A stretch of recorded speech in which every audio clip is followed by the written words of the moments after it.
Ahora seguimos atrapados con este tema, lo que vimos hace 8 días en relación con la ley y el evangelio, algunas distinciones importantísimas que son cruciales en el proceso de criar a nuestros hijos en la disciplina formativa y correctiva de la palabra de Dios. Este equilibrio es un tema al cual vamos a volver, es un tema muy importante en donde medio mundo no sabe la diferencia entre la ley moral de Dios y el evangelio de nuestro Señor Jesús, en donde muchos padres se enredan porque tienen la tarea de aplicar esa ley a la vida de sus hijos y simultáneamente realizar la tarea evangelística, inculcándoles el tema, ¿no? Que vamos a discutir más a fondo en relación con el Evangelio. Ahora estamos en Romanos 2 y lo vuelvo a decir, nuestra intención no fue de detenernos tanto estamos finalizando esta larga serie sobre nuestra identidad y aquí estamos atrapados y vamos a estar ocupados aquí más de lo que quisiéramos, ¿no? Y en Romanos 2 tenemos la lectura y ya lo tienen, que comienza en el versículo 17. Y aquí tú tienes el sobrenombre de judío. En esta parte de Romanos se dirige Pablo a los judíos que profesaban ser creyentes. Y al aplicar en el primer capítulo, y lo vuelve a hacer en una forma espantosa en el tercer capítulo, la santa ley de Dios, a los inconversos y en este punto aquí a los mismos judíos que decían ser conversos, comienza así a dirigirse a ellos y dice a estos judíos: tú descansas, tú estás reposado, y esto es en la ley moral de Dios, no simplemente todo el paquete del antiguo pacto. Te glorías en Dios, confías, ¿no?, en tu conocimiento de esta ley y sabes, estamos en 2:18 de Romanos, sabes la voluntad de Dios, sabes su voluntad, en contraste con los paganos gentiles, ¿no? Y apruebas lo mejor. Esto es tremendo, esto de aprobar lo que hemos dicho 1000 veces, ¿no? ¿Quién se opone a no robar, a no matar, a no mentir, ¿no? A lo más sencillo, lo más básico de la ley. ¿Alguien se opone a eso? Increíblemente sí, ¿no? Hoy en día mucha gente se opone a la ley moral de Dios. ¿Cuánto más en la cuestión de la sexualidad, etcétera, ¿no? Pero el judío decía: no, nosotros estamos de acuerdo, estamos a favor, damos nuestra aprobación a lo mejor, instruido por esta ley. Y luego en 19, confías que eres guía de los ciegos, luz de los que están en tinieblas. Y en el versículo 20, en nuestra versión antigua, usa la palabra enseñador, maestro de los que no saben. Y ahora de inmediato viene nuestro tema. Vean lo que dice: maestro de los que no saben y maestro de niños. Que tienes en la versión antigua la forma de ciencia. Es una palabra técnica. Luego alguien me puede sacar de dudas en cuanto a...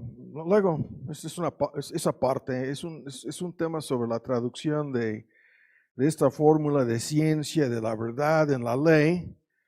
Es una fórmula técnica aquí en donde encapsulándose, no todo la información necesaria de lo que hemos de saber y conocer de la verdad en relación con Dios y su voluntad, y incluso para nosotros el Evangelio. Tú pues, que enseñas a otro, ¿no te enseñas a ti mismo? Tú que predicas que no se ha de robar, hurtar, ¿acaso no hurtas? ¿Robas? Tú que dices que no se ha de adulterar, ¿Adulteras? Tú que ves en el lenguaje en la versión antigua, abominas, ¿no? Es la forma más fuerte para decir que odias toda la idolatría, ¿no? Abominas a los ídolos, te son una abominación los ídolos en todas sus distintas manifestaciones. Nosotros entendemos que esto llega hasta los ídolos del corazón. Cometes sacrilegio, ¿no? O sea, eres culpable tú de esta misma idolatría que aborreces tanto. Tú que te jactas de la ley, con infracción de la ley, deshonras a Dios. Y luego tenemos que cortar la lectura aquí porque comienza a extender el argumento en el 24 diciendo, porque el nombre de Dios es blasfemado por causa de vosotros entre estos pueblos gentiles que los judíos pretendían enseñar y mostrar la verdad. Era lo contrario, la realidad, estaban blasfemando a Dios en vez de cumplir con su gran, esa es la falla garrafal del pueblo judío y la historia tan triste de Israel cuando terminaron en la peor apostasía, ¿no? Y se convirtieron en un escándalo y en algún sentido ese escándalo sigue hasta el día de hoy con ese pueblo en todo el mundo. Ahora, esto es nuestro tema. Ahora buscan en 1 de Timoteo, por favor.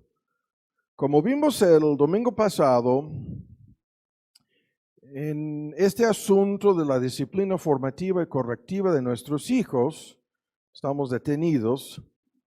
Como padres y como creyentes, hemos de entender, esto fue una parte del tema hace 8 días, las diferencias entre la ley.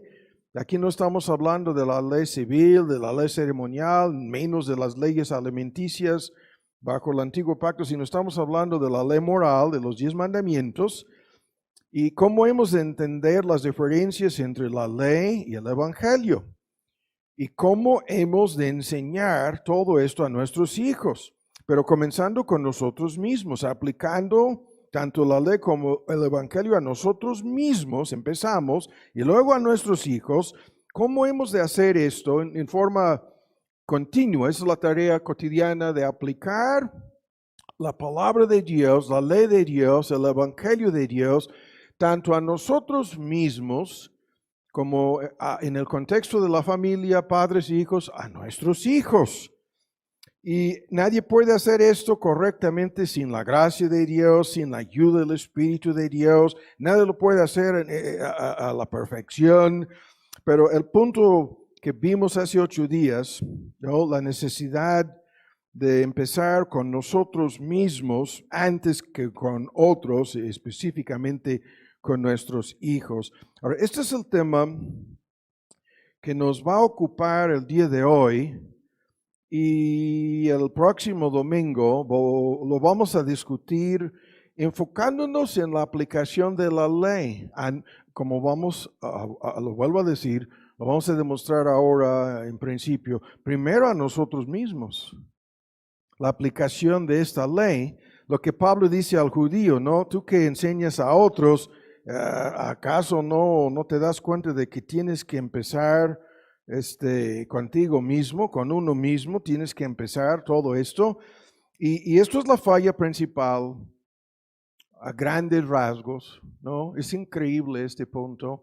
Es lo que se señala constantemente en un sinnúmero de estudios que han salido, incluso recientemente, otra vez, hacen encuestas, analizan en los países en teoría ya evangelizados, en donde hay la segunda, tercera o cuarta generación de creyentes, preguntan a los hijos de creyentes, ¿qué es lo que les impactó más en la relación de padres e hijos? ¿Qué es lo que les afectó más en todo este asunto de haber sido creados en un hogar cristiano desde chicos, escuchando el evangelio y en teoría la ley y el evangelio? Y los que contestan siempre dicen lo que estamos señalando aquí, siempre dicen algo tan sencillo, tan fuerte, tan directo, tan importante, ¿no? Que en síntesis es lo que vieron en la vida de sus padres, de cómo sus padres vivían bajo esta ley, de cómo manifestaban la realidad del Evangelio en sus propias vidas, los padres, ¿no? Y como comentábamos hace 8 días, si es pura ley y nada del Evangelio, y no llegan a ser convertidos, entonces se van a endurecer increíblemente. Se endurecen los pequeños en contra de Dios, en contra del Evangelio, y salen huyendo, ¿no? Y terminan en el primer mundo millones de casos de niños apóstatas, ¿no? Que en algún momento en su niñez profesaban algo y luego ya nada, ¿no? Y no quieren saber nada. Y cuando les preguntan a estos qué es lo que les impactó para que hicieron algo horrible, ¿no? Apostatar de una profesión de fe, es lo mismo. Dicen, no es lo que me decían, no es lo que me enseñaban, no es lo que me inculcaban, sino lo que veían en la vida de sus papás. La falla, ¿no? El error garrafal en todo este asunto, ¿no? Y es exactamente la triste historia del pueblo de Israel, que tú que enseñas a estos paganos gentiles, ¿no te enseñas a ti mismo? ¿Tú qué dices? Y hay un repaso en miniatura, como vamos a hacerlo el día de hoy, de una parte de la ley moral de Dios, de los 10 mandamientos, y les dice, ¿tú qué dices que no se ha de robar? ¿Acaso eres ladrón? Y así sucesivamente. Y hay que entenderlo, los padres no somos perfectos, ningún creyente va a cumplir a la perfección con varios detalles en relación con la ley y el evangelio. Y sin embargo, cuando los hijos detectan hipocresía, ¿no? Engaño, mentira, falsedad en el testimonio de sus padres, están cometiendo un pecado que puede terminar asegurando, hablando de su responsabilidad humana, pueden terminar asegurando la perdición de sus propios hijos. Y el mundo, lo vuelvo a decir, el primer mundo, en donde son en su mayor parte países evangelizados, con ya la cuarta, quinta o más generación, ¿no?, de creyentes, esto es el pan de todos los días. Ese es el problema número 1, ¿no?, en la Unión Americana. Y es la lucha cotidiana para todos los padres cristianos en relación con sus hijos. De vivir de tal manera que nuestros hijos vean que nosotros tememos a Dios, que nosotros amamos al Señor, que nosotros queremos obedecer. Incluso en toda la relación y todo el paquete de disciplina formativa y correctiva es por el amor, en primer lugar, para con Dios y en segundo lugar, para con ellos, que tenemos que vivir lo que profesamos y decimos creer. No sé si me explico. Esto nos va a ocupar aquí. Yo pensaba 2 domingos ya en el camino al templo, platicándolo con Lisa, me di cuenta de que van a ser 3 domingos, incluyendo hoy, ¿no?, en donde vamos a introducir este tema. Ahora, en 1 de Timoteo, ¿ya lo tienen? Que ese es el tema que vamos a exponer aquí, pero en el contexto en que estamos planteando el argumento, hay un gran tema aquí en relación con la gracia común de Dios, que no vamos a discutir el día de hoy, que es la forma que Dios usa para frenar el pecado en la vida de cada persona no creyente. Y los padres desempeñan un papel crucial como instrumentos en la vida de sus hijos para frenar, hasta cierto punto, frenar el pecado, poniendo límites, ¿no?, y disciplina, y en un momento dado incluso consecuencias y castigos para frenar lo que sus hijos pueden hacer mientras que viven bajo el mismo techo. Los padres tienen esta autoridad y esta responsabilidad como instrumentos de gracia común, cuanto más en la conciencia de sus hijos, porque a este tema vamos a llegar. Y eso es lo que sucede. Los hijos, al ver, mi papá dice que no debemos hacer tal o cual cosa y anda haciéndolo. Y esto crea un caos en su misma conciencia de estos pequeños, porque constantemente estamos educando, instruyendo. La palabra aquí es educando, la vuelvo a usar, su conciencia. al vivir lo que decimos creer. Hay un impacto directo, no tan solo en lo que les decimos, sino en lo que ellos ven en nuestras vidas. Ahora, vamos a dar lectura a 1 Timoteo 1, ¿ya lo tienen? Y comienza aquí, hay un gran argumento aquí en contra de los judaizantes. Esto no es nuestro tema al día de hoy. El contexto del argumento en donde surge esta lista es una refutación de la forma equivocada en que la secta de los judaizantes usaba la ley de Dios para tratar de contradecir el evangelio. Sin discutir esto, sin meternos en estos detalles, nadie se salva por las obras de la ley. Esto es lo más obvio, ¿no? Pero los judaizantes mezclaban las obras y con el evangelio, la ley, la gracia, y pretendían salvarse así. Y eso es una parte del tema aquí. Y dice en el versículo 7, queriendo ser maestros de la ley, doctores de la ley, sin entender ni siquiera lo que dicen, menos lo que afirman. Y termina una introducción a nuestro tema aquí con este comentario en contra de los maestros de los judaizantes que decían, ¿no?, que el creyente gentil tiene que judaizar, convertirse primero en judío, circuncidarse y guardar una lista de cosas de la ley mosaica para poder creer en Cristo. Todo eso es un evangelio falso. Pero, y eso es el evangelio de cada secta falsa dentro de las filas hasta el día de hoy del cristianismo, es el mismo error. Pero ahora llegamos al versículo 8. Sabemos, empero, sin embargo, no obstante el mal uso de la ley de parte de estas sectas y los judaizantes, sabemos que la ley es buena. El mismo argumento en Romanos, la ley es buena, ¿no?, justa, santa, la ley es buena, es buenísima. Hasta la persona en conversa, en este pueblito nadie roba, buenísimo es lo que dicen, vamos a vivir en ese lugar, ¿no? Hasta el inconverso lo reconoce algunos aspectos de este punto. Y luego, buena, pero ¿qué dice?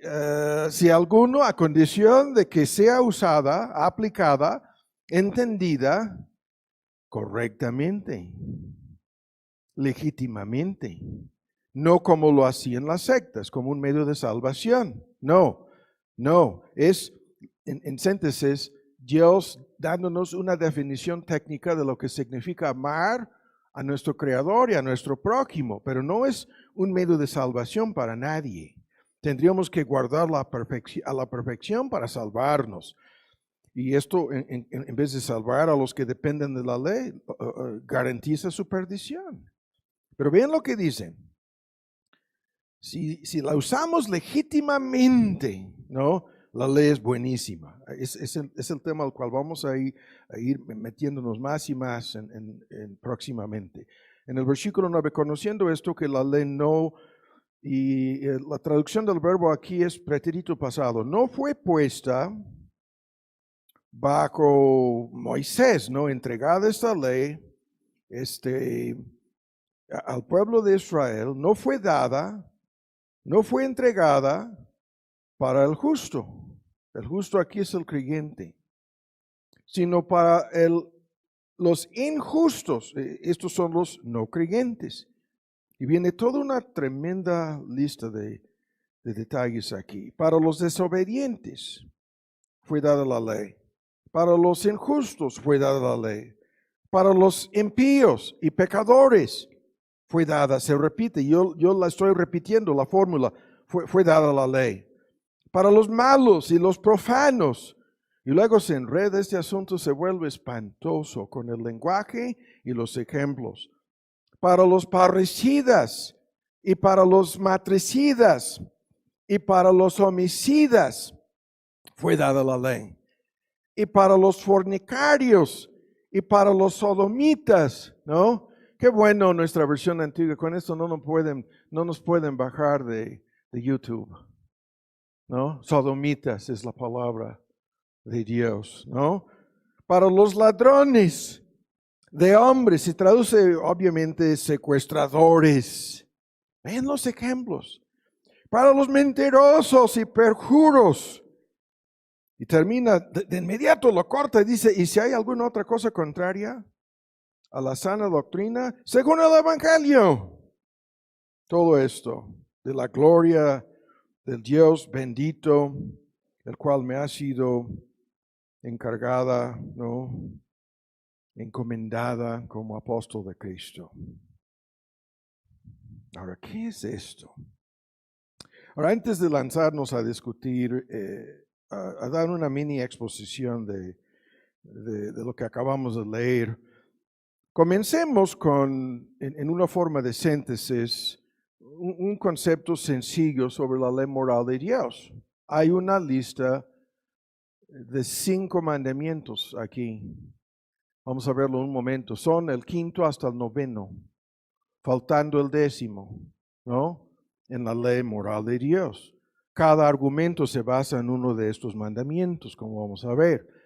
Ahora, los 10 mandamientos son Dios, en síntesis, enseñándonos el amor de lealtad, fidelidad, reverencia, intimidad, comunión, compañerismo con nuestro Creador, los mandamientos 1 al 4, y un amor respetuoso, inofensivo, puro, no egoísta, veraz y contento y satisfecho para con nuestro prójimo. Y sin discutirlo, tantos versículos, lo veremos en otra ocasión, vinculan directamente el significado de la ley moral de Dios. Lo vimos hace 8 días con Cristo preguntándole al doctor, maestro, profesor, con estudios de posgrado en la ley, ¿qué lees, no? ¿Qué significa? ¿Qué entiendes de esto? Y el doctor de la ley dijo, amarás a tu prójimo y amarás a tu Creador, ¿no? En síntesis, la ley exige este amor. Al mismo tiempo, los 10 mandamientos, escuchan, nos ayudan muchísimo, y escuchen este bosquejo. El primer mandamiento nos enseña el verdadero y único objeto de adoración. Y los seres humanos fuimos creados para adorar a alguien o algo. Y el primer mandamiento que prohíbe dioses ajenos nos enseña el único objeto de adoración. El segundo mandamiento que prohíbe el uso de ídolos, no tan solo en la adoración de Dios, sino en todo el contexto bíblico de la idolatría del corazón. El segundo mandamiento nos enseña los medios correctos de adoración. El tercer mandamiento, en cuanto al nombre de Dios, nos enseña la manera correcta de adorar a este Dios. Y el cuarto mandamiento nos enseña el tiempo señalado por Dios para llevar a cabo la adoración pública, ¿no? De nuestro Señor y Salvador. Y el argumento es muy fuerte. Dios se declara soberano sobre nuestra adoración y todos los aspectos de nuestra relación con Él en los mandamientos 1 al 4. En los restos, ¿no? La segunda tabla se llama de la ley, la que gobierna nuestra relación con el prójimo. Dios se declara soberano sobre la autoridad. En el 5º mandamiento, toda autoridad. Se declara como soberano sobre nuestras vidas en el 6º mandamiento, que prohíbe el homicidio, no matar. Se declara soberano sobre nuestros cuerpos y nuestra moralidad y sexualidad. En el 7º mandamiento se declara como soberano sobre la propiedad, las posesiones, el tiempo, el dinero, la mayordomía. En el 8º mandamiento, que prohíbe el robo, se declara soberano sobre la verdad. En el 9º mandamiento, y como vamos a ver terminando, eso es la tarea número 1 en la relación de padres e hijos, de inculcarles a nuestros hijos, por lo menos a su conciencia, la verdad de Dios. Y luego se declara soberano sobre nuestras posesiones, sobre nuestros deseos. En el 10º mandamiento, en síntesis, no hay ninguna esfera de la vida, ningún aspecto de la vida en que un ser humano puede declararse libre de la soberanía, de la autoridad, de los mandamientos de nuestro Dios.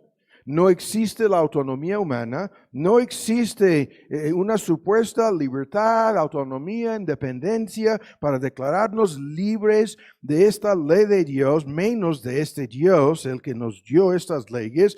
Dios se declara como soberano sobre tu vida, tu corazón, tu alma, tu cuerpo. y tu destino eterno en estos mandamientos. Y más que declararse como soberano, ¿no? Dios es soberano. Dios tendrá la última palabra. Sí. Dios nos llamará a cuentas. Dios dictará la sentencia en contra de cada ser humano, ya sea su entrada al cielo, a la gloria celestial, o su perdición eterna, como sea. No hay ningún punto intermedio. ¿No? Y así el asunto. Entonces, lo comenzamos de nuevo, de entrada. La ley no fue dada para la persona que ya es creyente, justificada. Acabamos de leerlo, ¿no? Hemos sido declarados justos, libres de culpa por la obra perfecta de Cristo, acreditada a nuestra cuenta, su vida perfecta y su muerte, todo el paquete. Y los textos que hablan de esto son innumerables, sabiendo que ningún hombre es justificado por las obras de la ley, sino por medio de la fe en Cristo. Gálatas 2:16, lo dice 3 veces en un solo texto. Luego es evidente que por la ley nadie es justificado delante de Dios, puesto que el justo vivirá por la fe. Gálatas, ¿no? En su capítulo 2, en su capítulo 3, y más adelante, no desecho la gracia de Dios, porque si la justificación fuese por medio de la ley, entonces por demás, en vano murió Cristo. En Romanos 3, así que concluimos el hombre ser justificado por la fe sin las obras de la ley. Esto es la distinción que señalábamos hace 8 días. La ley no puede salvar a nadie. Y los textos que hablan de esto son tantos, ¿no? Que no es necesario citar más, salvo el que vimos hace 8 días. La ley nuestro maestro fue. Gálatas 3:24, nuestro maestro fue. Para enseñarnos nuestra culpa, nuestra condenación, nuestra incapacidad, nuestra necesidad de un Salvador. Este Salvador es Cristo, y la ley nuestro maestro fue para llevarnos a los pies de Cristo. Punto. Pero ahora vamos a discutir en el tiempo que nos resta algunos detalles que se encuentran aquí, ¿no? Porque es por medio de esta ley, como maestro, que llegamos al pleno conocimiento del pecado. Romanos 3:20. Es por medio de esta ley que tenemos una definición técnica de lo que significa la palabra pecado. El pecado es transgresión de la ley, 1 de Juan 3:4. Y es en base a este punto que la ley no nos puede salvar, y sin embargo nos define técnicamente el pecado, ¿no? Iluminando nuestra conciencia, despertando nuestro corazón, obligándonos a ver nuestra culpa, nuestra pecaminosidad, nuestra necesidad del Salvador. La ley tiene múltiples usos, como vamos a ir viendo.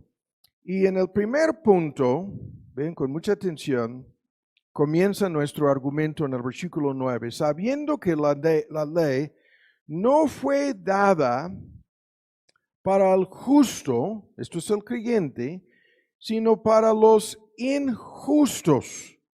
Vean el lenguaje, estos son los no creyentes. Y de inmediato comienza a hablar de ellos, de estos injustos, ¿no? Y se traduce la palabra injusto como transgresores, en la versión 60 como rebeldes, ¿no? Como personas que andan transgrediendo la ley en rebeldía en contra de su creador. La ley fue hecha para estas personas. Eso es lo que dice, ¿no? El primer punto. Y luego dice para los desobedientes. Esa es la segunda descripción. Y eso es una palabra que se traduce en insumisos, insubordinados. Se refiere a personas que en su rebeldía se vuelvan insumisas, insubordinadas, y es una palabra técnica aquí en el griego que se traduce anomia, personas que pretenden vivir sin ley. Son desobedientes, son insubordinados, son insumisos, frente a la ley moral de Dios. No quieren someterse, no quieren someterse, no quieren ponerse bajo el gobierno de Dios, menos reconocer su autoridad, menos reconocer su verdad. Son abiertamente rebeldes y desobedientes ante su ley. Y aquí comienza la lista, ¿no? Ahora, la pregunta para muchos es, ¿qué tiene que ver esto con la relación de padres e hijos? Y la respuesta es obvia. Porque nuestros hijos son transgresores de la ley. Nuestros hijos se declaran, ¿no? En un momento dado como desobedientes, insumisos, indispuestos a ponerse bajo el gobierno, comenzando con sus papás, bajo el gobierno de Dios, bajo la ley de Dios. Son abiertamente en diferentes etapas de su vida, y esto comienza desde chicos, abiertamente rebeldes, abiertamente desobedientes. Y aquí de inmediato vemos su aplicación. Ahora vamos a seguir con la lista. Las siguientes dos palabras, estamos en 1 Timoteo 1, todavía introduciendo el argumento. Las siguientes palabras son, después de decir injustos y desobedientes, hay dos palabras técnicas: impíos y pecadores. Para los impíos fue dada la ley, para los pecadores fue dada la ley, y estas palabras describen el estilo de vida de los anteriores. La palabra impío se refiere a los que no se preocupan en lo más mínimo por los primeros 4 mandamientos que gobiernan nuestra relación con Dios. En su impiedad pecan constantemente. La prohibición contra dioses ajenos, y sus vidas se encuentran llenos de ídolos de todo tipo, ¿no? Otros dioses que desempeñan en su idolatría el papel de Dios en sus vidas. Son personas que constantemente están buscando nuevos ídolos, nuevos sustitutos, nuevas cosas que pueden desempeñar el papel de su creador en sus vidas. Y son personas que si en un momento dado profesan creer algo, su religión es falsa. Toman el nombre de Dios en vano. Y esto va desde los que en algunos países, en algunas culturas, las groserías, el uso del nombre de Dios como una grosería, ¿no? Es lo más común. Es algo que constantemente en la música, en las películas de Hollywood, qué bueno que muchos no vienen subtitulados correctamente, porque cuando aparece la palabra maldición o algo por el estilo, es la persona usando el nombre de Dios para condenar, ¿no? Para, no lo voy a decir en inglés, ¿no? Pero en este sentido son personas que están violando de principio a fin toda su relación con Dios.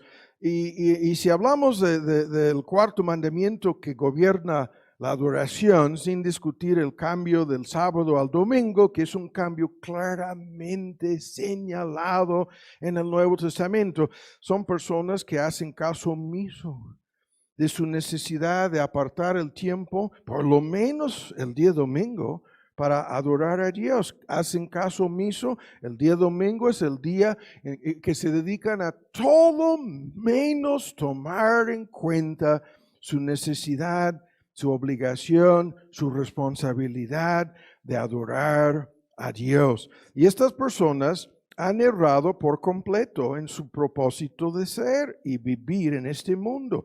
Creen que su propósito se encuentra en ellos, en ellas, que no están aquí para conocer, no están aquí para servir, no están aquí para glorificar a Dios y cumplir sus propósitos en su vida, sino que creen que vivan para sí mismos.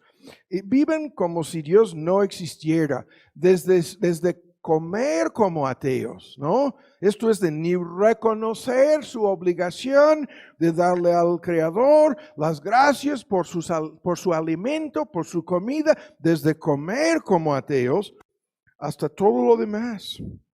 ¿no? Viven para sus caprichos, viven para sus concupiscencias, viven para su ego, viven para los ídolos de su corazón, viven para agradarse a sí mismas. Estas personas, como si en la práctica son ateos prácticos, como si Dios no existiera.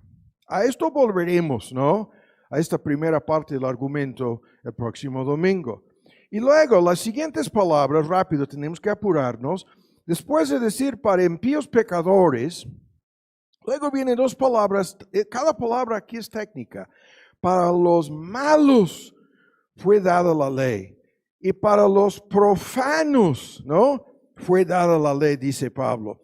Los malos y los profanos se traducen estas palabras como los irreverentes, es más de lo mismo. Son personas irreverentes en cuanto a Dios, son personas profanas en relación con Dios, es más de lo mismo, descuidan por completo su relación con Dios. La palabra malo es una palabra técnica que habla de una persona que no hace caso alguno de Dios, que no teme a Dios, que no toma en cuenta a Dios, que ni reconoce la existencia de Dios. La palabra profano se refiere a personas sin escrúpulos.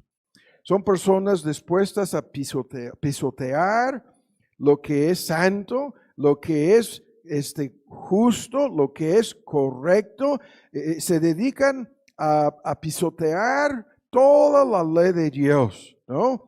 El argumento aquí es como si los mandamientos de Dios fueron dados precisamente para burlarse, precisamente para violar, desafiar, mofándose, burlándose de su Creador. Estas son las personas, lo vuelvo a decir, estoy terminando este primer argumento, que no tienen tiempo ni lugar para Dios en sus vidas. Y esto es medio mundo, ¿no? Esas personas, a menos que haya alguna crisis, a menos que haya alguna enfermedad, a menos que haya algún accidente, a menos que haya algo que no esperaban, que llega, ¿no? De repente a sus vidas, no tienen lugar, no tienen tiempo, no tienen interés, le tratan a Dios como si no existiera, lo vuelvo a decir, le tratan a Dios como si no fuera digno de su atención. Le tratan a Dios y su santa ley como si todo fuera una broma, como si estas cosas fueran ridículas, absurdas, tonterías, pérdida de tiempo, el opio del pueblo. Son irreverentes, son profanos, ¿no? Burlándose de Dios y cada uno de sus mandamientos, burlándose, ¿no? Y hay que volver a decirlo, esto es lo que vemos en la cultura, en la música, en el cine, en Hollywood, ¿no? En todo lo que es un gran paquete. Parece como si las personas en el mundo artístico, ¿no? A eso se dedicaran y nada más. Y entre más irreverentes, entre más profanos, entre más, ¿no? Que pueden burlarse de todo esto, hay una bola de jóvenes, de adolescentes, ¿no? Desde hoy en día prácticamente parece que estos desde el kinder y primaria, que están así, su club de fans, aplaudiendo, ¿no? Tragando el anzuelo, creyendo todo lo que están vendiendo estas personas, participando en todo esto, ¿no? Hablando del mundo incrédulo, del mundo inconverso, y los hijos de padres cristianos enfrentándose constantemente con esto. Todas esas influencias, ¿no? Es increíble. No vamos a meternos en este asunto el día de hoy, pero de paso lo comento. Steve Jobs prohibía a sus hijas traer un celular. Steve Jobs, ¿no? De Apple Computer, el genio, ¿no? Entre comillas, en algunas cosas, tenía tanto miedo, tanto terror, ¿no? Tanta inquietud, tanto entendimiento de cómo el mundo en este contexto, ¿no? Llegaría a la vida de sus hijos, a sus hijas, ¿no? Les prohibía esto. Si no me equivoco, Elon Musk, de SpaceX, de Tesla, ha hecho exactamente lo mismo con sus hijos, con sus hijas, ¿no? Por lo que estamos señalando aquí, por el miedo como padres, ¿no? Que tenían no estamos diciendo qué es lo que debemos hacer, tan solo estoy diciendo esto, que hay un peligro enorme en todo este asunto y comienza están en el kinder, están en primaria y ya traen su celular de juguete, ¿no? Ya lo traen así de juguete. Es uno de esos que no funciona, pero como juguete sí, para condicionarlos, ¿no? A todo este mundo. Este tema lo vamos a ver en otro estudio, pero vuelvo a mi punto aquí. La ley moral de Dios está dividida en dos partes y en lo que viene en el resto de la descripción aquí, hay una lista de pecados y nos vamos a meter en la lista.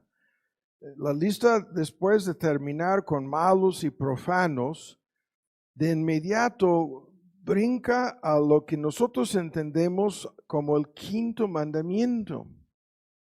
El quinto mandamiento. Y increíblemente plantea el quinto mandamiento en términos de parricidas y matricidas, ¿no? Antes de usar la palabra genérica homicidas. Vean las tres palabras al final del versículo 9 estamos llegando. Parricidas y matricidas, dice. La ley fue hecha para estas personas. Ahora, a partir de este momento, lo que bajo inspiración del Espíritu Santo Pablo hace es, y esto es increíblemente importante, va al extremo, va al límite,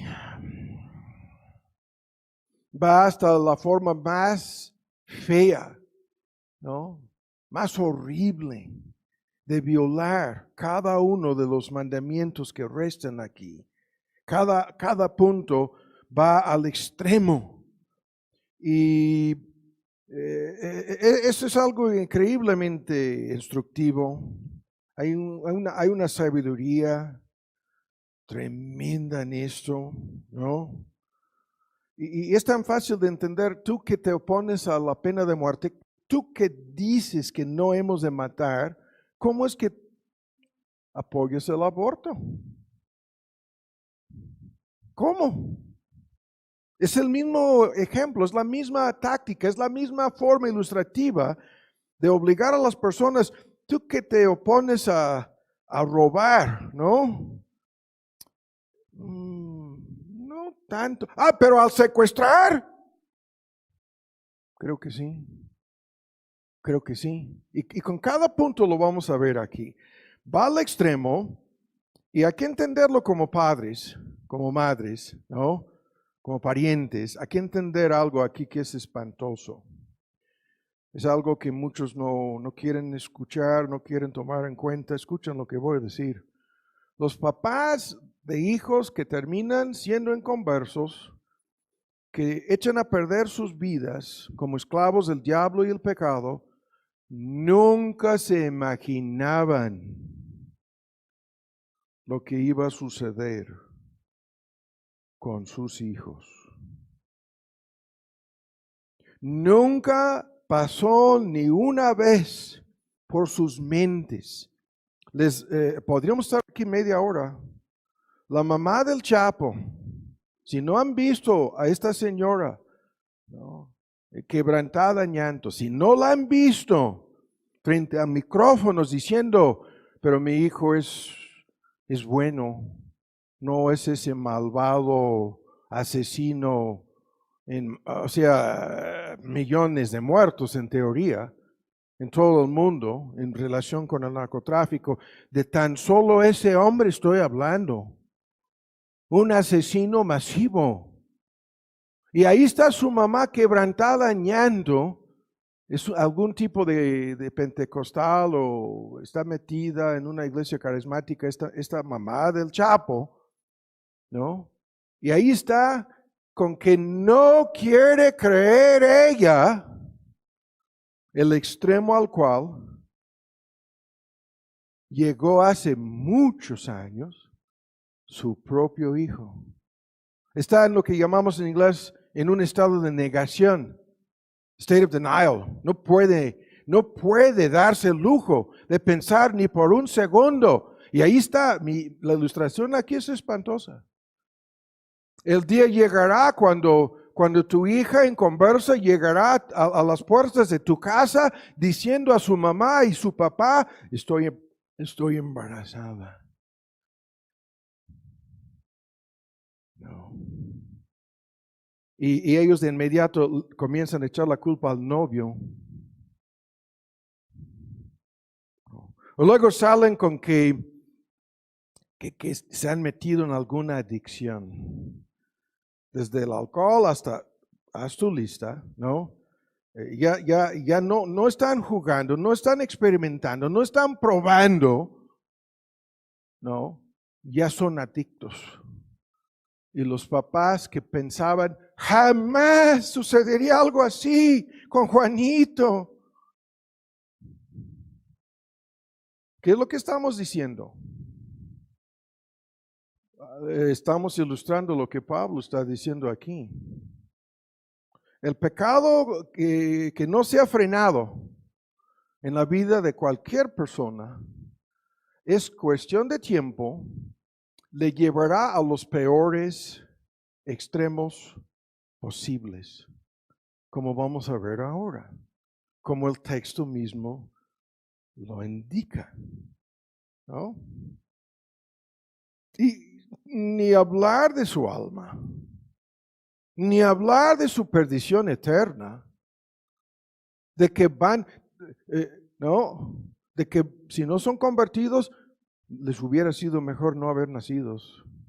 Ni hablar de eso, ni hablar del juicio, la perdición eterna de Juanito.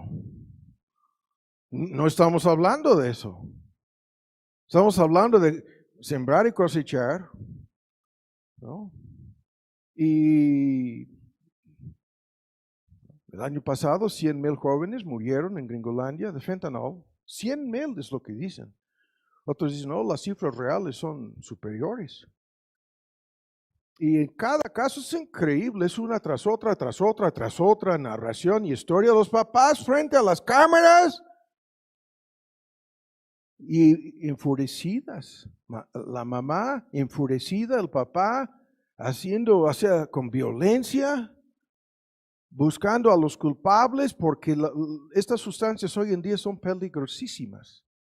Y en la gran mayoría de los casos los padres salen con que no eran adictos, no. En alguna fiesta, en algún antro, en algún concierto, alguien les dio algo, les pasó algo. Y en 15 minutos caídos en convulsiones. Y si no llegan con el antídoto, si no llegan los paramédicos, si no llegan con alguna cosa para parar lo que les está pasando, se van a morir al instante. Y los papás así en un estado de shock. ¿No? Eso es el mundo. ¿No? Ahora rápido, el tiempo se nos está yendo. No, esto no fue mi intención en esta serie, pero ya vemos el porqué de esto, ¿no? La necesidad de esto. Ahora vamos a los ejemplos. El quinto mandamiento de honrar, respetar y amar a los padres. Y el ejemplo, parricidas, matricidas, personas que matan a su mamá o a su papá, es lo que significan estas palabras. Estos mandamientos llevados al extremo. Hay que comenzar aquí a discutir esto. Los mandamientos morales de Dios no son simplemente prohibiciones, sino más bien tienen el propósito de conducirnos a la manifestación práctica del amor. No solo exigen que dejemos algún vicio, sino que pongamos en práctica muchas virtudes. No son el argumento que muchos malinterpretan, es que la Biblia plantea muchas cosas en forma negativa.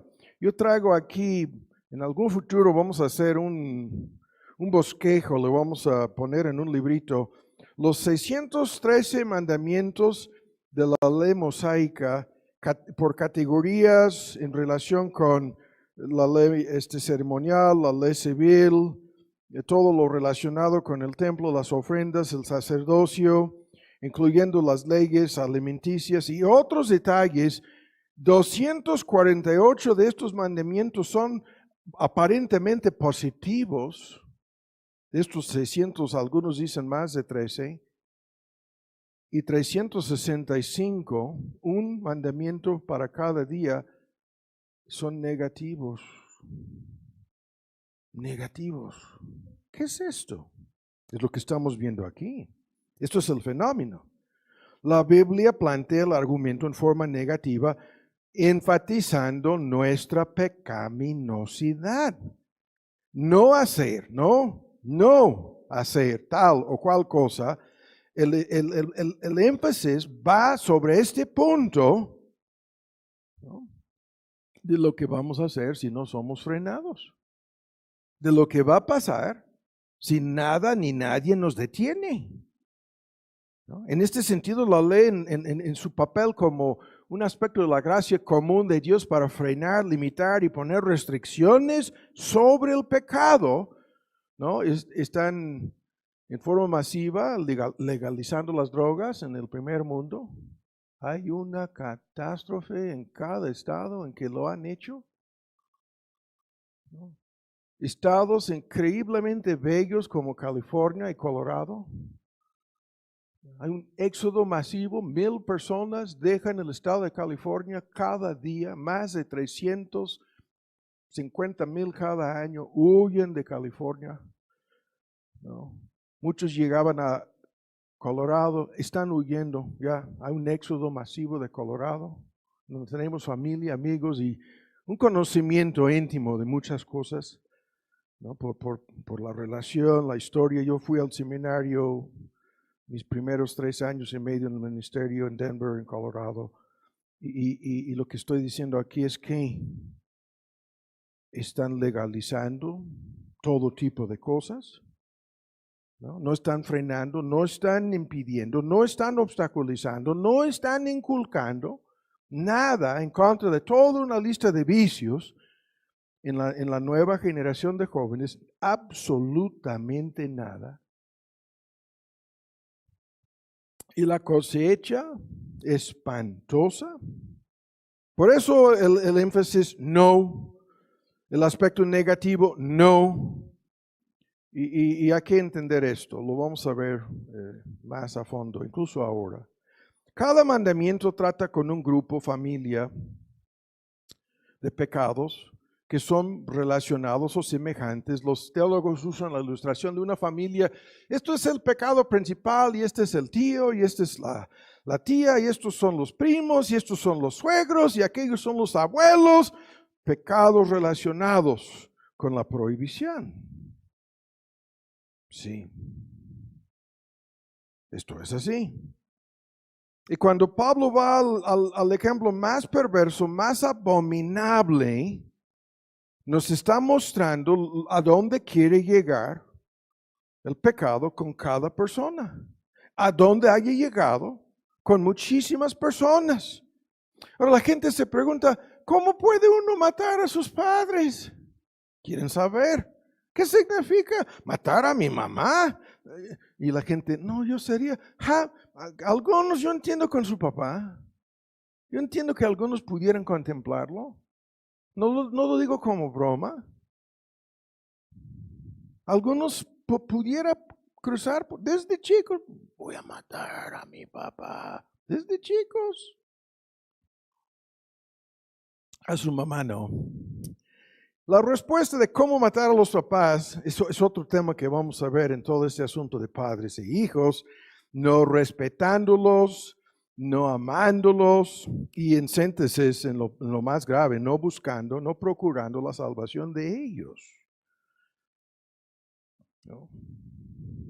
O sea, hay una lista de formas, hay varios sentidos en que podemos matar a nuestros padres. No cuidándolos, no preocupándonos por ellos, no amándolos, pero lo vuelvo a decir, al no procurar su salvación, estamos participando, somos cómplices en su muerte espiritual. Muchos niños, muchos jóvenes rebeldes, muchos desobedientes, han llegado al extremo de tratar de matar a sus papás con violencia. No voy a decir más, hay casos por todos lados, pero tan solo siendo ingratos, tan solo no devolviéndoles el amor, tanto amor que nos han mostrado a lo largo de tantos años, hay un sinnúmero de formas para matar a tu mamá, para matar a tu papá, ¿no? Y no vamos a discutirlo más, ese es otro sermón, ¿no? Pero luego termina la lista con homicidas. Y ahora nos saca de dudas. No son simplemente parricidas, no son simplemente matricidas. La ley fue hecha, fue dada, fue entregada, fue impuesta para los homicidas, dice. No. Y esto es el sexto mandamiento, es el que viene después del quinto. Ahora, este tema lo tengo que resumir a grandes rasgos, ¿no? Porque medio mundo, cuando piensan de la ley moral de Dios, piensan como aquellos fariseos, no, yo jamás, nunca sería capaz de matar a nadie, menos a mis padres, ¿no? Y así como los buenos fariseos en el tiempo de Cristo convierten la ley, pretenden convertir la ley moral de Dios en algo absurdo. En algo absurdo.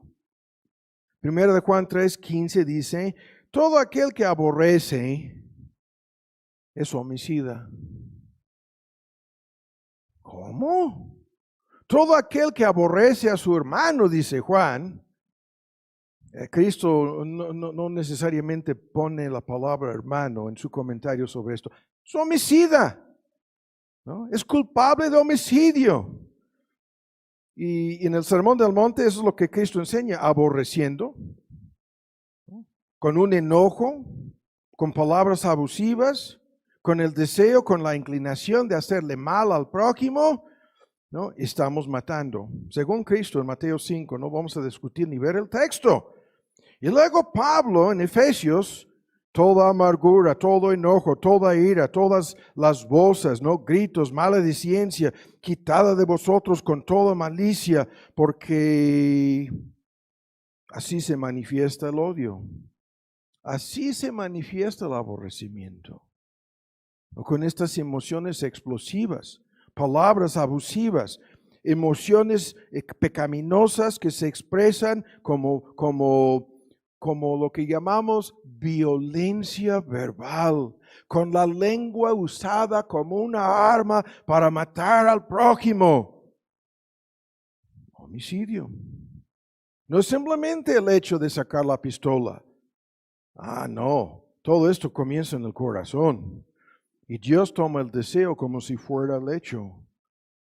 ¿No? Podemos matar a medio mundo. Vean cómo. Podemos matar a muchísima gente. ¿Cómo? Haciéndoles daño. Quitando su valor como personas, ¿no? Quitando su bienestar, perjudicando a estas personas. Cuando el texto dice, no te vengarás, ni guardarás rencor a los hijos de tu pueblo, mas amarás a tu prójimo como a ti mismo. Yo, Jehová. En Levítico 19:18 vemos de inmediato cómo esto funciona. al guardar malicia, al guardar rencor, al fomentar la amargura en nuestro corazón en contra de quien sea. Y esto muchas veces con desprecio, chismeando, calumniando, atacando, si no es abiertamente con enemistad, pleitos, celos, iras, contiendas, divisiones y envidias. La lista de los frutos de la carne en Gálatas 5 es una lista, es un tipo de catálogo de cómo matar a tu prójimo sin la pistola. ¿Cómo matar su valor como persona? ¿Cómo matar el respeto? ¿Cómo matar el carácter? ¿Cómo matar el nombre? ¿Cómo matar la felicidad? Y así termina Pablo diciéndolo. Escuchen, ¿cuántas veces el texto lo hemos citado? Vivíamos antes de ser convertidos, vivíamos en malicia, vivíamos en envidia y ahora la bomba. Aborrecibles, y es ante Dios aborrecibles y aborreciéndonos los unos a los otros. Vivíamos así antes de ser convertidos a Cristo, como homicidas, ¿no? Cometiendo el homicidio en nuestro corazón. Pero rápido lo dejo, escuchan, porque la Biblia enfatiza aún más, lo siguiente. Todos aquellos que andan enseñando doctrinas falsas respecto a la única salida de este dilema, todos aquellos, ¿no?, profetas falsos, maestros falsos, ¿no?, pastores falsos por todos lados, ¿no?, supuestos sacerdotes, ¿no?, cuando ningún sacerdocio humano existe bajo el Nuevo Testamento, todo el paquete es falso y enseñan herejías de perdición, según 2 de Pedro 2. Según Pablo en Gálatas, anuncian otro evangelio, dice, diferente del evangelio, el único evangelio de gracia. ¿Qué es esto? Son homicidas. Procuran la muerte espiritual de todos sus feligreses y lo logran a una escala que supera la imaginación de Hitler y sus allegados, ¿no? Porque son cientos de millones de personas, ¿no?, seguidores de estos farsantes que están procurando la muerte eterna de sus feligreses. Son homicidas en sentido espiritual, la peor forma.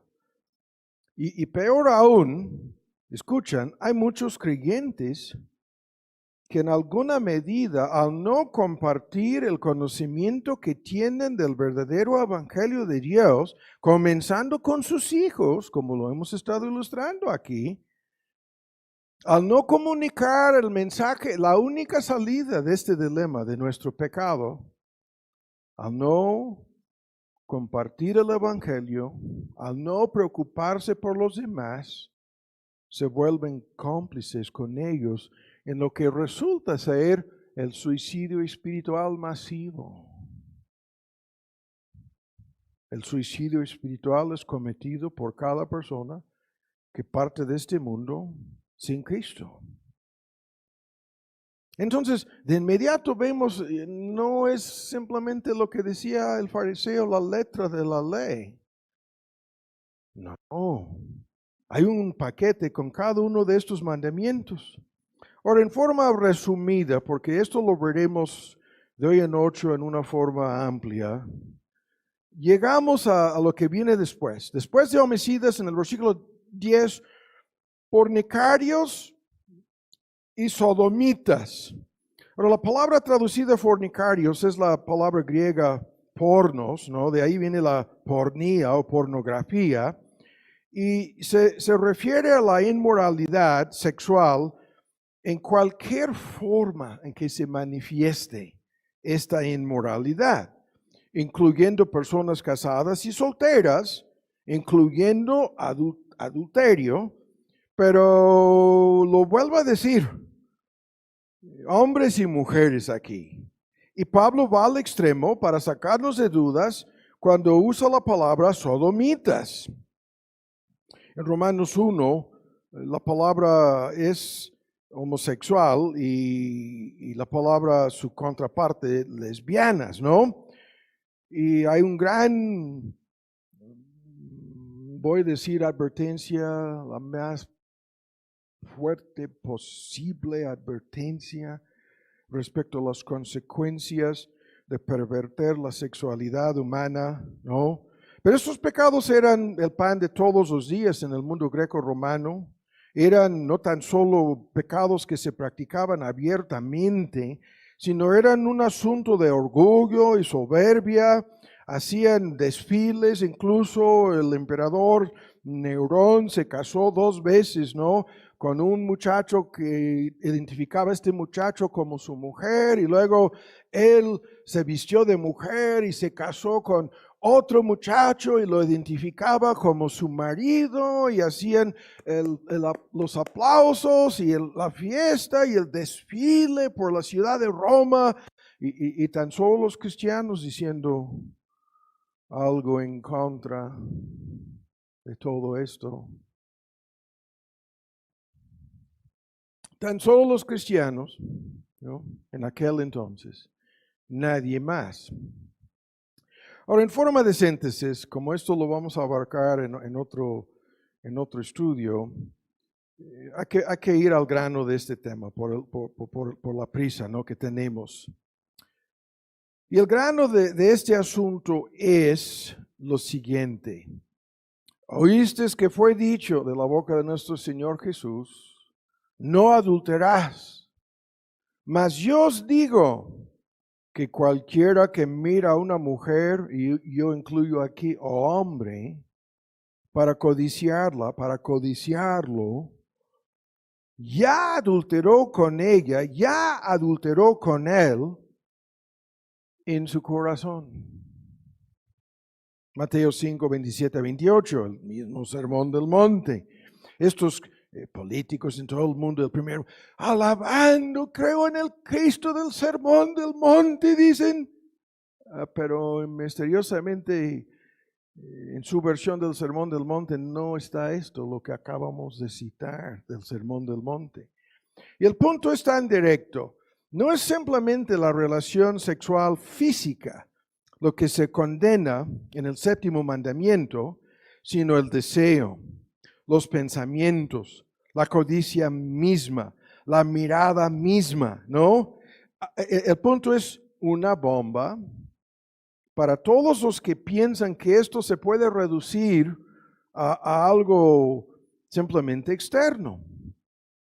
Y vivimos en un mundo, en una sociedad que despierta constantemente las concupiscencias y las pasiones sexuales.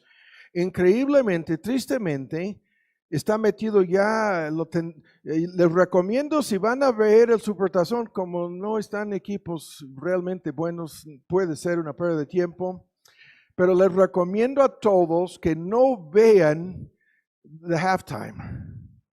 Sí, nosotros tenemos la costumbre de nunca ver ningún partido de fútbol americano en vivo. Tenemos una grabadora, se graba y brincamos. Y les aseguro, habrá algún escándalo sexual. Les aseguro de que algo diabólico con todo tipo de atracción sensual con el fin de promover, ¿no?, lo que estamos viendo aquí. Y todo el mundo en que vivimos, todo está diseñado para seducir, atraer, desde el cine hasta los anuncios en televisión. Nosotros llevamos años, yo comencé a ver ayer, grabé media hora de los mejores comerciales que lo estaban pasando en ESPN. Dijeron, yo estaba buscando del niño vestido de Star Wars y el Volkswagen, y veo ahí la mitad de los anuncios son de algún asunto sexual. A la hora del super, la mitad de los anuncios en televisión abierta. Pero, ¿qué es lo que estamos diciendo aquí? Todo el tema de fantasía, ¿no?, sexual está en el contexto de esto, Y hay que entenderlo. Hoy en día todo esto está tan cerca como el celular de los que andan en primaria o kinder. Está todo este paquete. ¿Y quién puede decir que esto no es o no haya sido o no sigue siendo una tentación para tu vida? Si tú me dices esto, hombre, yo no creo esto respecto a ningún hombre en ningún lugar, en ninguna parte del mundo. Tampoco con las mujeres. Tampoco con las mujeres. ¿No? Aunque entendemos supuestamente las cifras son menores con las mujeres, pero en su juventud y adolescencia la tentación es masiva, ¿no? Y lo que no podemos detenernos más aquí, salvo para pasar rápido a lo siguiente. La Biblia plantea esto desde un principio en términos de adulterio espiritual o infidelidad ante Dios.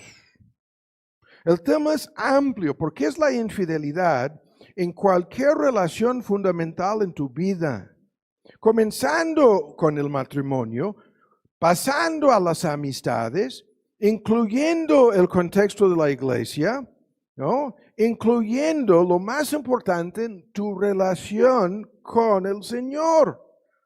Y todo este asunto, adúlteros, adúlteras, dice Santiago, ¿no sabéis que la amistad del mundo es enemistad con Dios, contra Dios? Cualquiera pues que quisiera ser amigo del mundo se constituye enemigo de Dios. Y el argumento es el más fuerte posible.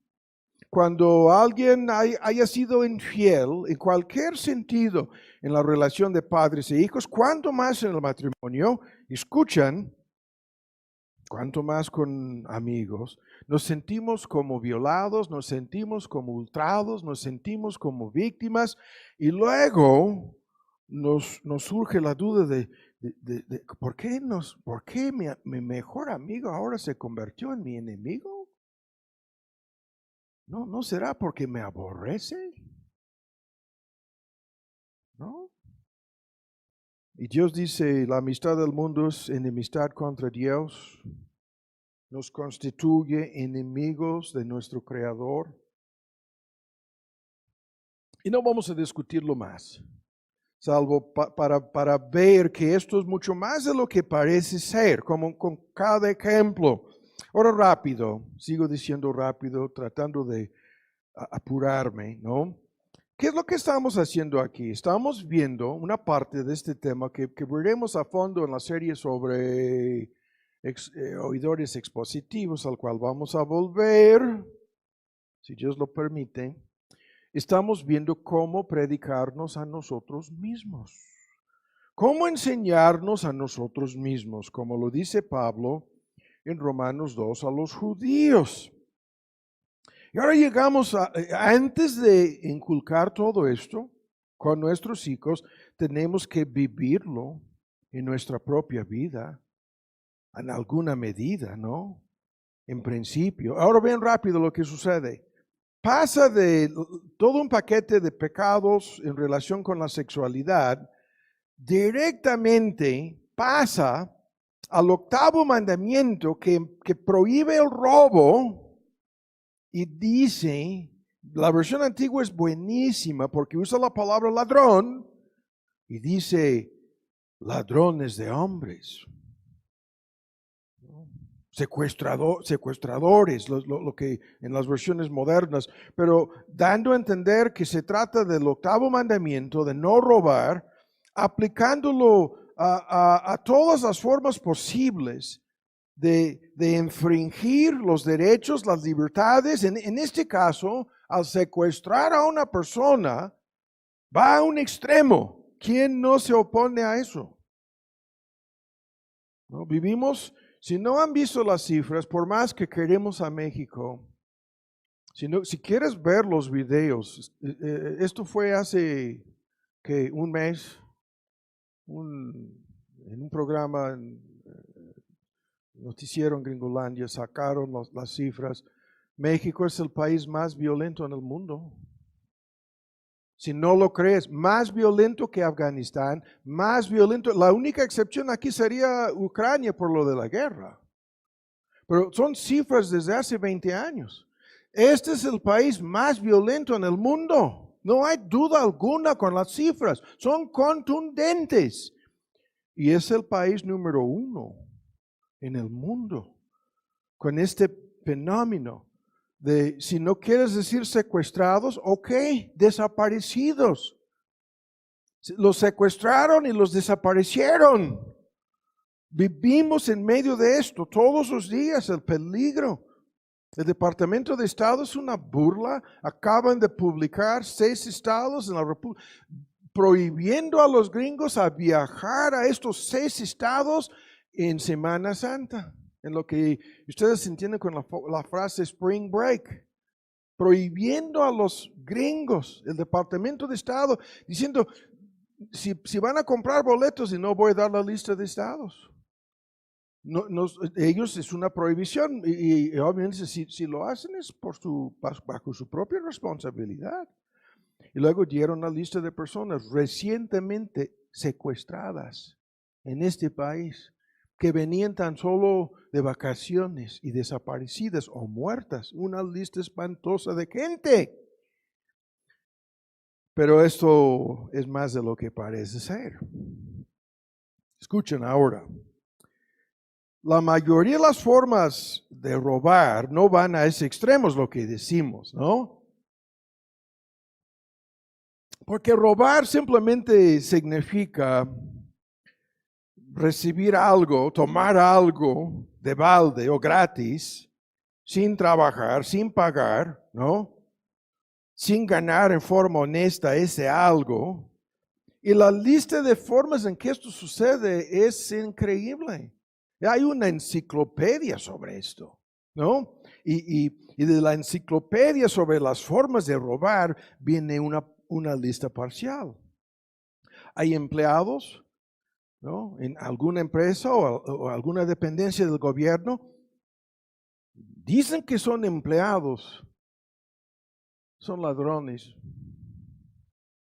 Andan robando los labores de otros, andan robando las herramientas del trabajo, andan robando la materia prima, andan robando medicinas, andan robando productos ya terminados, andan robando gastos administrativos, viáticos, haz tu lista.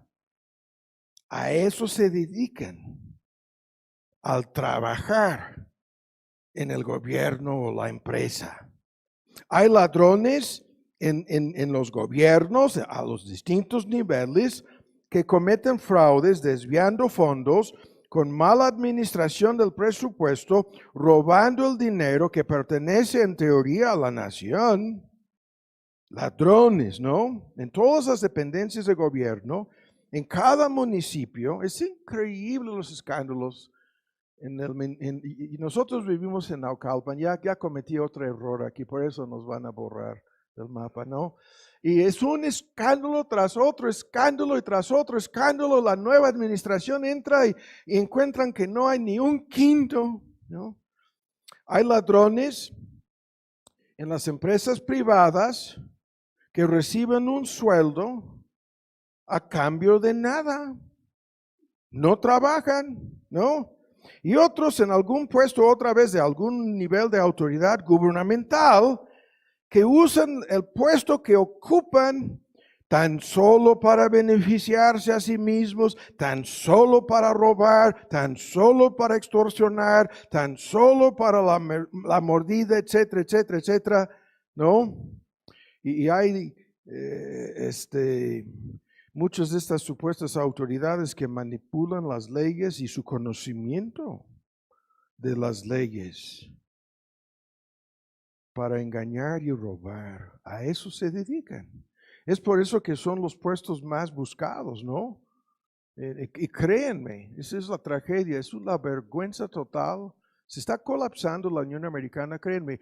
Hay una bola de ladrones, la familia que ocupa la Casa Blanca son el 100% mafiosos. Lo están comprobando, ya comenzaron las audiencias, ya comenzaron los testigos y las pruebas y vamos a ver qué va a pasar con esto, pero mi punto es una cueva de ladrones que se han apoderado del gobierno americano para enriquecerse ellos mismos. Antes nadie en aquella nación se metía en cuestiones políticas con el fin de enriquecerse. Y ahora de eso se trata y nada más en la Unión Americana. Hay ladrones que venden un producto a sus clientes, pero resulta que no es ese producto que les ofrecieron, ¿no? Hay ladrones, la lista aquí es interminable, que cobran un precio excesivo. Hay ladrones que piden dinero prestado y nunca lo van a pagar, están robando al no pagar sus deudas, son ladrones. Hay ladrones que no pagan sus impuestos a ningún nivel gubernamental, van a pagar impuestos. Hay ladrones que viven como parásitos. El testimonio de la Biblia que vimos hace poco en otro contexto, si alguno no quiere trabajar, que tampoco coma. 3:10 de 2 Tesalonicenses. Estos parásitos viven de los demás, viven de su familia, viven de sus parientes, viven del gobierno, viven de instituciones de ya saben. Hay personas de este tipo por todos lados. Y hay que entender el punto.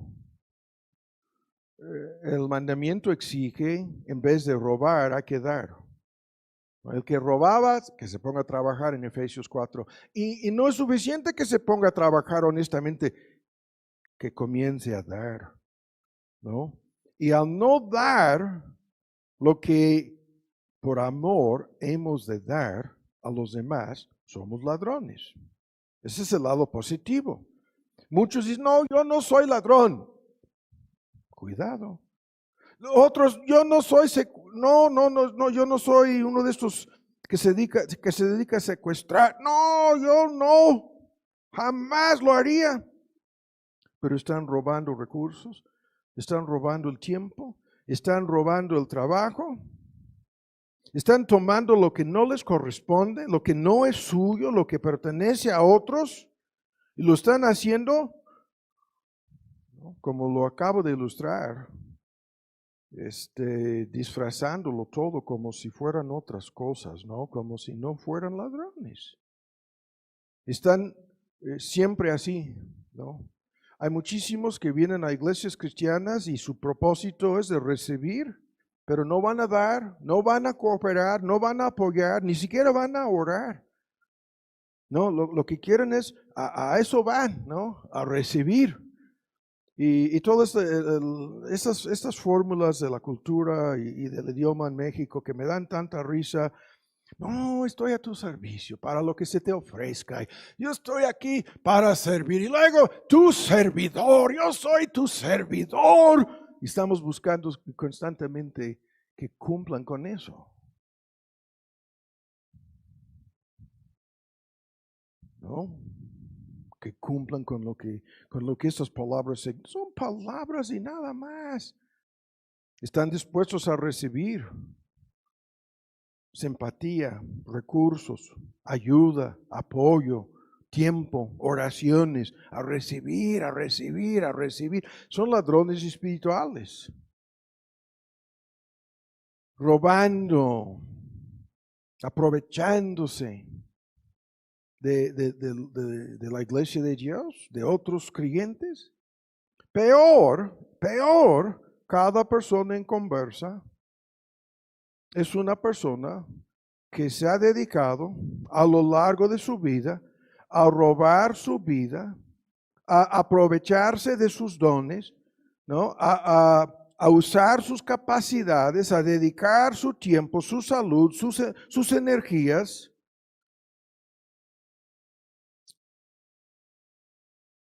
con el fin de robarlo todo de Dios y malgastarlo todo para ellos mismos. No entienden que no son dueños de nada, todo les ha sido prestado, tendrán que rendir. No, todo es mío. Yo no tengo que rendirle cuentas a nadie. Y con cada punto hay un gran tema aquí en la relación de padres e hijos. Porque llegamos al extremo en que hay personas que no entienden que nada les pertenece ni su propia vida. Vendrán a pedirte tu alma. ¿No? En la parábola, vendrán los ángeles de Dios a exigir que entregas tu alma. Y todo lo que has robado, todo lo que has almacenado, ¿de quién será? Y estas personas que todo es un cambalache. Sí, yo voy a dar, pero a condición de que me sea devuelto, ¿no? Algo igual o mejor, mayor. ¿No? Y eso es la única forma en que los inconversos están dispuestos a reconocer a Dios. Todo es un cambalache para con Dios. El fenómeno de los juniors, ¿no?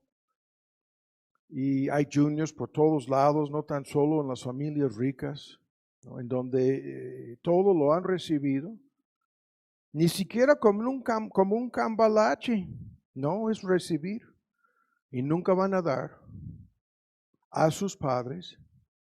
Es un gran tema, no lo vamos a discutir ahora. Llega Pablo a decir que no son los padres los que deberían de almacenar algo para una herencia, para un patrimonio, para entregárselo a sus hijos. Pablo dice no. ¿Nunca lo han visto? Está aquí. ¿Qué dice Pablo? Dice que los hijos deberían de almacenar y procurar algo. En un tiempo cuando no había pensión, cuando no había seguro, cuando no había nada de esto, los hijos deberían de dar. En la lista de huérfanos, o mejor dicho, viudas, va al extremo a decir, hay una lista de requisitos para las mujeres arriba de 60 años de edad, y la lista de requisitos y comienza con que si tienen hijos, que si tienen hijas que aún sobrevivan, no dice, hijos creyentes, y no dice, con tal que tengan hijos, la iglesia no les va a ayudar, la iglesia no les va a dar. ¿No? En la lista de mujeres viudas que la iglesia apoyaba, todo el lío que comienza en el libro de los Hechos con la designación de diáconos para administrar, entre una lista de cosas, esta cosa. Pero en la lista es lo contrario. De tal modo que los hijos que todo lo están recibiendo y malgastando y no están dando nada, ¿qué tipo de ladrones son ante los ojos de Dios?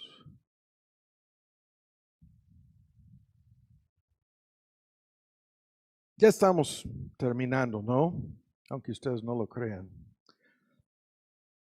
En la lista viene, y con esto vamos a concluir. En la lista viene al final mentirosos y perjuros. ¿No? A mitad del versículo 10, la fórmula en la versión antigua. Mentirosos que cometan perjurio. Los términos otra vez son técnicos, ¿no? Legales incluso. Porque una persona que comete perjurio miente bajo la obligación de decir la verdad frente a un juez o un jurado o alguna autoridad humana. Le obligan a jurar que su testimonio es verídico, que está diciendo la verdad y nada más que la verdad. Y esta persona, sabe, ¿no? A ciencia cierta, sabe que su testimonio es falso. ¿No? Este es un gran lío en todo el mundo. Increíble, en que podríamos detenernos mucho, no lo vamos a hacer. Porque esto es el 9º mandamiento, en donde estamos obligados a decir la verdad. Y en el ejemplo ante un tribunal, la persona sale con mentiras con el fin de escapar, de librarse invariablemente de su propia culpa, inculpando a otros. Ese teatro está en todo el mundo. Estamos viviendo en este país con exfuncionarios de gobierno y exfuncionarios en las Fuerzas Armadas de México. Y todo este asunto de testigos y engaños y mentiras ¿no? Y Gringolandia y México en todo tipo de pleitos a puertas cerradas sobre exactamente eso. Pero rápido. El 9º mandamiento, con esto vamos a concluir, que incluye engaño, fraude, testimonio falso, calumnia, chismes, adulación falsa, medias verdades, ¿no? Insinuaciones, malas sospechas, silencio premeditado, conspiración de silencio, ¿no? Mentiras piadosas. La lista es increíble. Exageraciones, cosas añadidas, cosas quitadas de tu versión, de la otra versión, ¿no? En donde cada quien tiene su verdad. Esto es el lío en el primer mundo, de que toda una generación de jóvenes con el lavado de cerebro, de que lo que cuenta es tu verdad, es lo que les están diciendo. No, desde el kinder en Gringolandia, en Gran Bretaña peor el asunto, en Canadá aún peor el asunto. Sí, porque vivimos en un mundo lleno de mentiras, en medio de un pueblo adicto a la práctica de decir y escuchar y creer todas las mentiras imaginables. Vivimos en este mundo. Y el problema número 1, falta de honestidad, falta de veracidad, ¿no? En todos los problemas, normalmente en la familia, en el matrimonio, cuánto más entre los gobernantes y los ciudadanos, cuánto más en la relación de padres e hijos. Juanito, ya hemos visto a Juanito mintiendo a su mamá y a su papá desde hace algunos sermones, con el vaso que se rompió. Y Juanito se cayó. Y lo mejor que pudiera haber dicho, se me cayó, para librarse, ¿no? Juanito.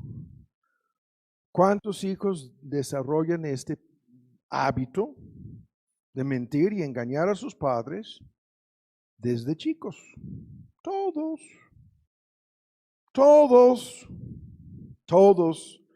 los niños, todas las niñas.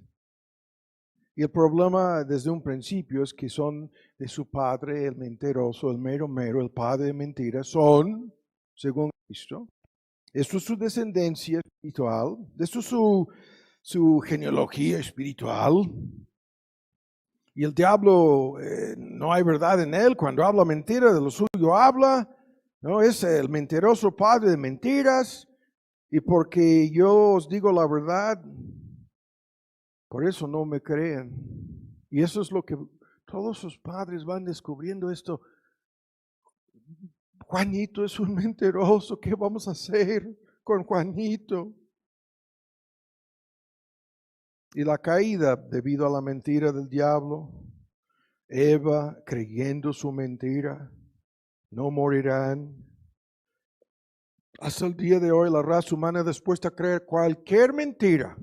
Están más que dispuestos, y la verdad nunca.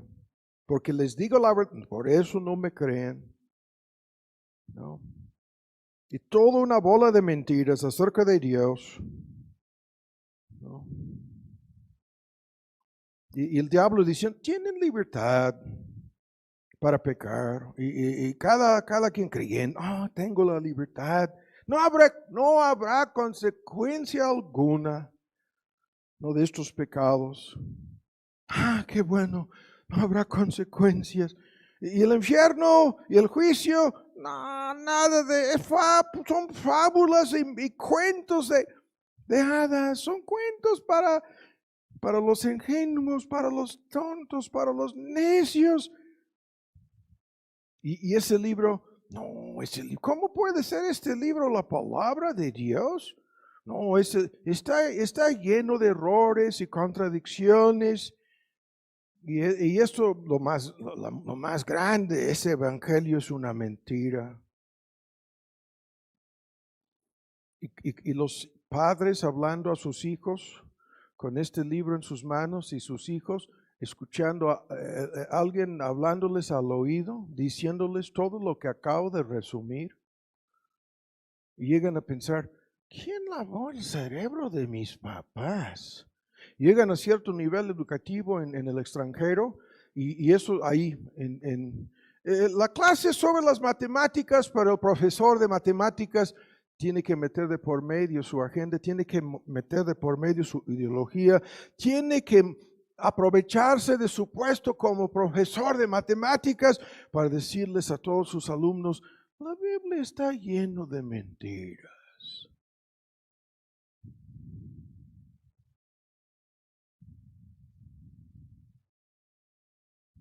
No.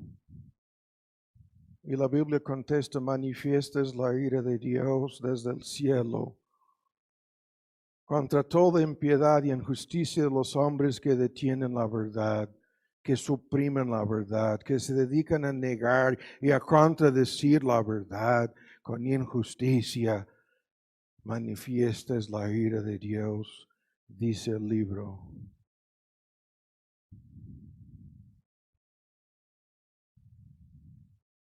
La evolución es una mentira. La peor mentira jamás propagada en la historia del mundo, salvo lo que Satanás dijo a Adán y Eva en el Edén. Es la mentira la más fácil de refutar. Hoy en día los evolucionistas han llegado hasta el extremo de que ahora creen en ovnis, porque no pueden explicar la lista de cosas que hemos escuchado desde ese púlpito tantas veces. Hay una cantidad de información en el ADN, en las células del cuerpo de cada ser humano, sin hablar de seres humanos, de cada criatura viva en el reino animal. La información es técnica, exacta, codificada, preservada, replicada por un sistema de copiar y revisar la copia, ¿no? Y corregir errores en un momento dado, ¿no? Para la replicación celular que sucede en forma cíclica constante en cada ser vivo. Y la información no surgió de un accidente cósmico. La información es inteligente, la más sofisticada forma de almacenamiento existe en el ADN, ¿no? En donde todo esto es preprogramado. Incluso hay algo sobre esta ley moral de Dios preprogramado en la conciencia de cada ser humano desde chicos. Saben que no deben matar, saben que no deben mentir, saben que no deben robar. Desde chicos lo saben. Y cuando lo hacen por dentro, internamente, la información preprogramada en su conciencia les hace sentir miedo, temor, terror, vergüenza y aún peor, autocondenación.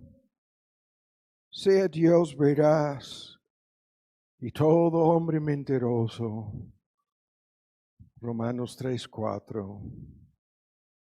La incredulidad humana es el pecado más grave que uno puede cometer, porque la incredulidad dice a Dios que Él es el mentiroso, que nuestro Creador es el engañador, que su testimonio, el que nos ha dicho acerca de nuestro origen y nuestro destino, ¿no? La ontología y la escatología en ambos sentidos, de principio a fin, nos ha dicho todo aquí. Y la incredulidad humana dice que no. y cada incrédulo le dicen en su cara que él es el mentiroso, que él no está hablando la verdad, que ellos tienen la razón, que ellos tienen la verdad, que es su verdad. Y en cada familia, en cada hogar cristiano, escuchen, este es el pleito más grande. Este punto es el punto de conflicto mayor. Y con esto concluyo. ¿Hasta cuál punto hacemos un esfuerzo, no? Como padres de hijos, para guardar los mandamientos de Dios motivados por amor, por el espíritu de adopción, para agradar a nuestro Padre Celestial, mostrándoles a nuestros hijos lo que esta verdad ha hecho en nuestras vidas. ¿No? Y en muchos países, los hijos, sus padres no fueron desde un principio creyentes, son convertidos después y sus hijos se quedan así, ¿qué pasó con mi mamá? ¿Qué pasó con mi papá? ¿No? En cambio, los que sus padres son creyentes desde su nacimiento no pueden ver ese gran cambio en esta forma. Y sin embargo, estamos enseñando a nuestros hijos, estamos inculcando algo, sembrando algo, ¿no?, en sus conciencias como padres. Y el punto es fatal aquí. Con esto empezamos y con esto hay que concluir. Es tu ejemplo, papá. Es tu ejemplo, mamá. Es nuestro testimonio ante ellos. Mis hijos han visto fotos de mí con el pelo hasta aquí. Me han visto sentado en la batería. Me han visto rodeado de gente que ellos piensan que son una bola de, si no mafiosos o ladrones, piensan, no, son unos hippies por lo menos, ¿no? Ha de ser nuestro papá ya es de la edad de estos anticuados hippies. Y se miran las fotos, no hay algunas que nunca han visto. Se miran las fotos y ¿será nuestro papá? Y yo les he dado mi testimonio. Yo sé más del mundo, ¿no?, que ellos, porque Dios me sacó de ese mundo y me transformó. Ellos me ven medio transformados, muy poquitos lo que ven, pero no tienen el principio para hacer la comparación.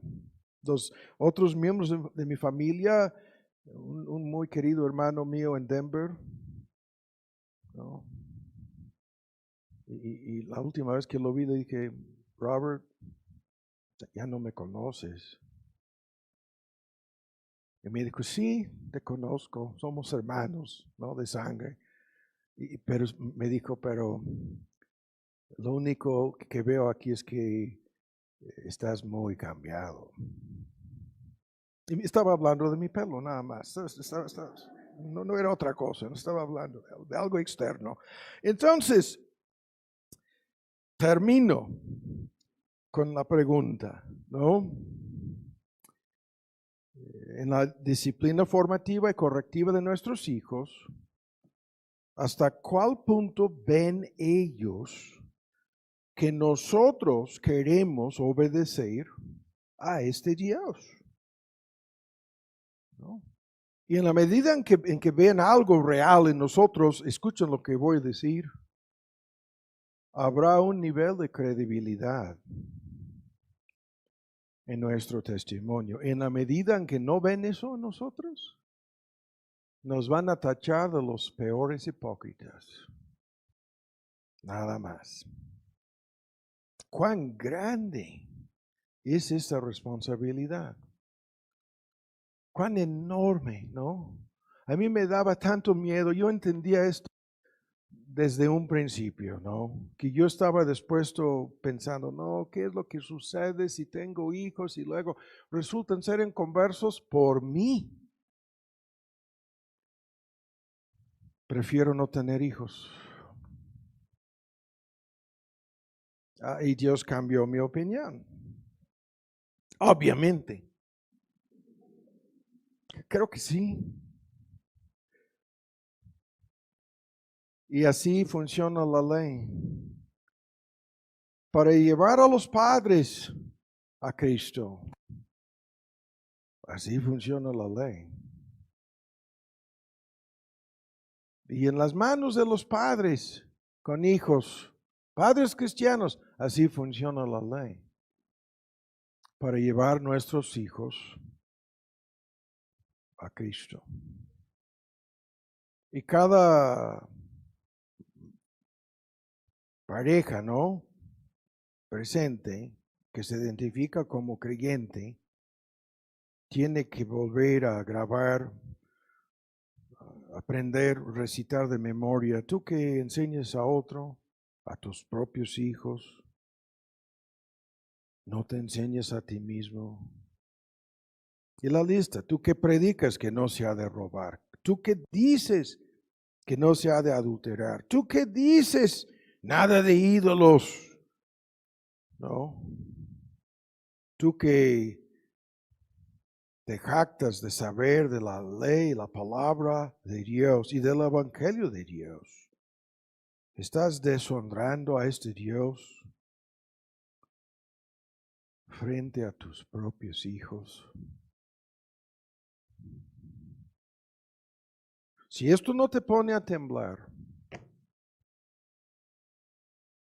ay de ti, ay de mí. Padre, te damos muchas gracias por tu palabra, por lo que hemos escuchado, por el tiempo, la paciencia, los oyentes. Ayúdanos, Padre, todos los creyentes presentes que tenemos hijos, ayúdanos a predicarnos a nosotros mismos y con tu ayuda y tu gracia ser transformados lo suficiente para que nuestro testimonio para con ellos tenga credibilidad, para que vean tu obra, tu gracia, tu poder, tu misericordia, tu paciencia, tu amor en nosotros,